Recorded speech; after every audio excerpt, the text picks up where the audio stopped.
us a little bit about yourself. Your story is well chronicled, but what is of interest to people is that you started off as… I haven't read that book, I don't know, I hope she's written nice things about me. She's written a very brilliant… Arundhati Subramaniam has written a very brilliant book. No, she's brilliant, but what's she written about me?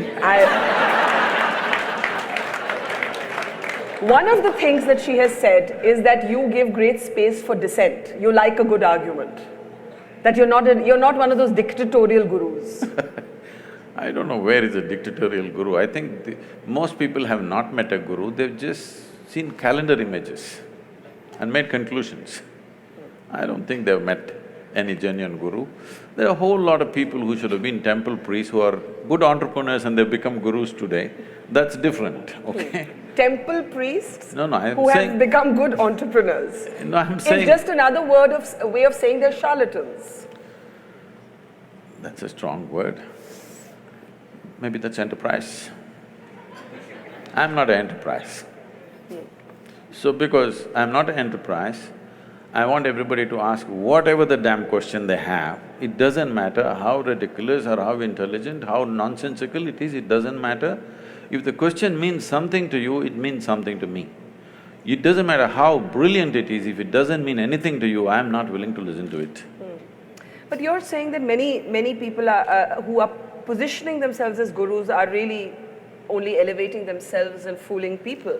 I didn't say that. Okay, I'm saying that. I'm saying…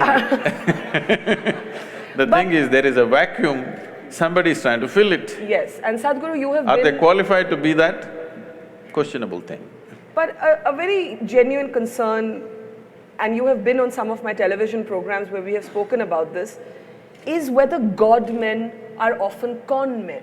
And how does this lady here know the difference between who's a God man and who's a con man, and is a human being capable of being a God man? Do you think of yourself as a God man? Why are you underestimating that lady?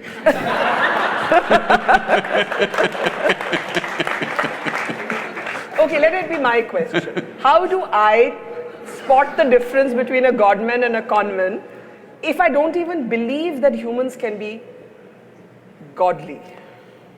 I think humans can be brave and wonderful and inspiring, but I don't think that they have magical powers. See, did you ever see God having magical powers? No, I've never seen God. No, then why are you saying he must have magical powers? So first of all, this God-man is essentially a media-coined word. Nobody claims that he's a God-man, okay? Some are goddamn men, that's different. I don't think anybody has personally claimed I'm a God-man. I have not met anybody like that. Now, that's another kind of profession, putting labels on everybody, you know. Leaving that alone, what is it?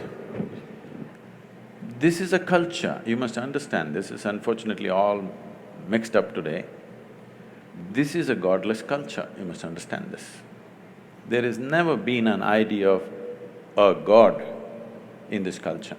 Only in competition with what came from outside, because we saw they could rule us, they were dominant, and we thought we have to imitate their ways, we also started making it up to some extent, not successfully though.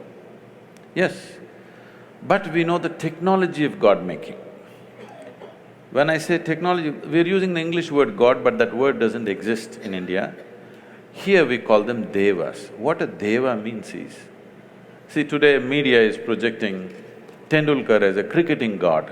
It's very appropriate to this culture, because if somebody excels beyond a certain level in any field, he may be a sports person, he may be a warrior, he may be an artist, he may be anything. If he excels beyond what normally average human beings think is possible for them, he goes, they recognized him as a deva and he is worth looking up to because he becomes a guiding light for them.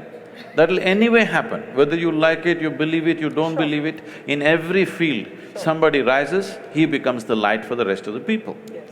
So similarly in the inner spaces, when I say the inner spaces, the quality of your life is not determined by what kind of house you live in, what clothes you wear, what car you parked outside, what things jing-bang happening around you, no. This moment, how joyful, peaceful, blissed out you are within yourself. Now if I sit here, we are sitting here in the same space, breathing the same air, probably we ate the same kind of food. I don't know what you eat. But if I sit here now with my eyes closed, the way I am within myself, I will not exchange this for anything in the universe. Now, when people see, no matter… the number of things I'm managing is insane. Everybody thinks, Sadhguru, is it possible? You must go crazy someday.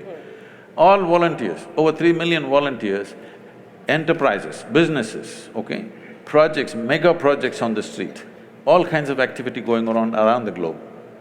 If anybody has to go nuts, it's me, okay? Because all run by volunteers. Run by volunteers means nobody is trained for the job. And you can't fire them for inefficiency because they're volunteers, all right? And anytime, they come in anytime and do great things, anytime they'll walk away, all right?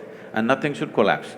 Till now, I must tell you this, as we are sitting here, this day, probably little over 300 and odd programs, inner engineering programs are happening in the world.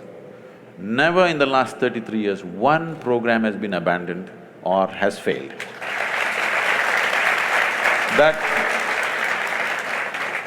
That takes enormous management.